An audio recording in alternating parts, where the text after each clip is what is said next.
And by this technical note, I would like to call on the next speaker. The Assembly will hear an address by His Excellency Prabowo Subianto, President of the Republic of Indonesia. I request protocol to escort His Excellency and invite him to address the Assembly.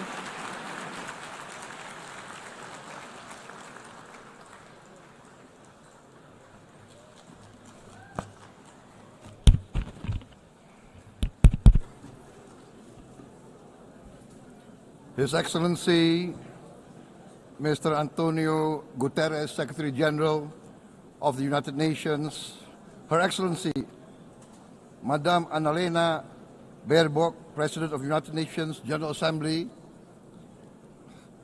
His Excellency, Mr. Moses Abelian, Under-Secretary General for General Assembly and Management, Excellencies, Heads of States, Heads of Governments, distinguished delegates, ladies and gentlemen. It is indeed a great honor for me to stand in this August General Assembly Hall among leaders and representatives who represent almost all of humanity. We differ in race, religion, and nationality, yet we gather together today as one human family. We are here first and foremost as fellow human beings, each created equal, endowed with unalienable rights to life, liberty, and the pursuit of happiness. The words of the United Nations Declaration of Independence have inspired democratic movements across continents, including the French Revolution, the Russian Revolution, the Mexican Revolution, the Chinese Revolution, and Indonesia's own struggle and journey to freedom. It also gave birth to the Universal Declaration of Human Rights, adopted by the United Nations in 1948. All men are created equal was the creed that opened the way to unprecedented global prosperity and dignity. And yet, in our own era of scientific and technological triumphs, an era capable of ending hunger, poverty, and environmental ruin, we also continue to face today grave dangers, challenges, and uncertainties. Human folly, fueled by fear, racism, hatred, oppression, and apartheid, threatens our common future. My country knows this pain.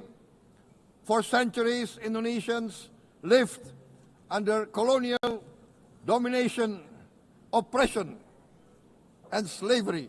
We were treated less than dogs in our own homeland.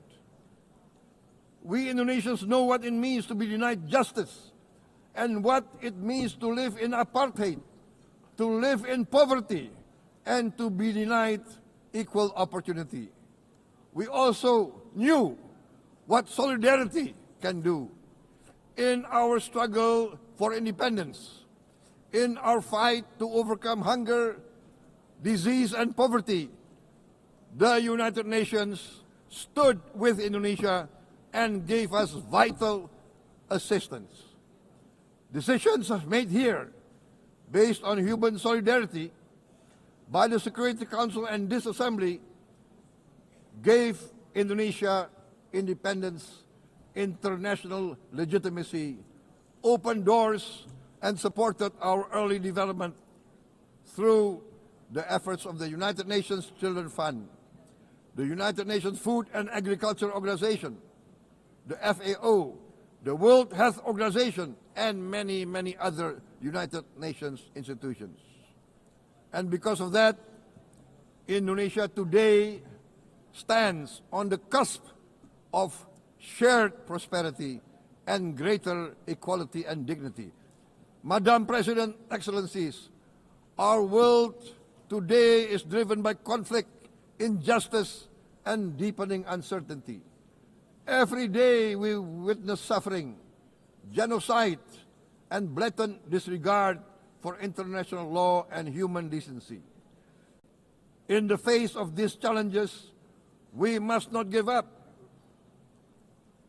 As the United Nations Secretary General said, we cannot give up. We cannot surrender our hopes or our ideals. We must draw closer. Justice and freedom for all. Freedom for all.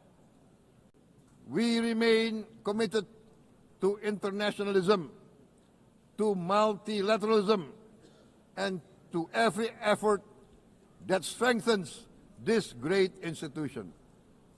Today, Indonesia is nearer than ever before to meeting the Sustainable Development Goals of ending extreme poverty and hunger.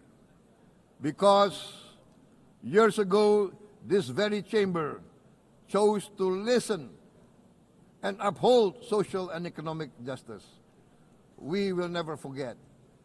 And today, we must never be silent while Palestinians are denied that same justice and legitimacy in this very hall.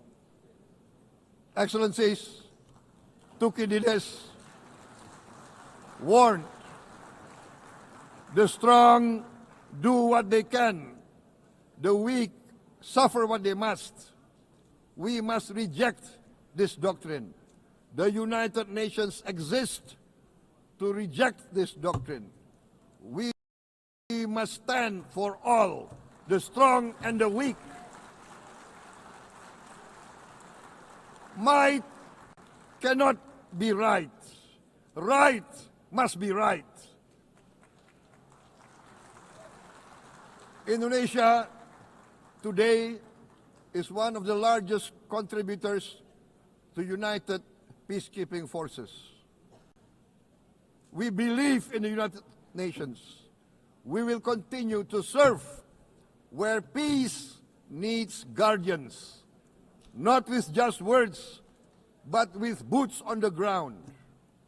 If and when the United Nations Security Council and this great assembly decide Indonesia is prepared to deploy 20,000 or even more of our sons and daughters to help secure peace in Gaza or elsewhere,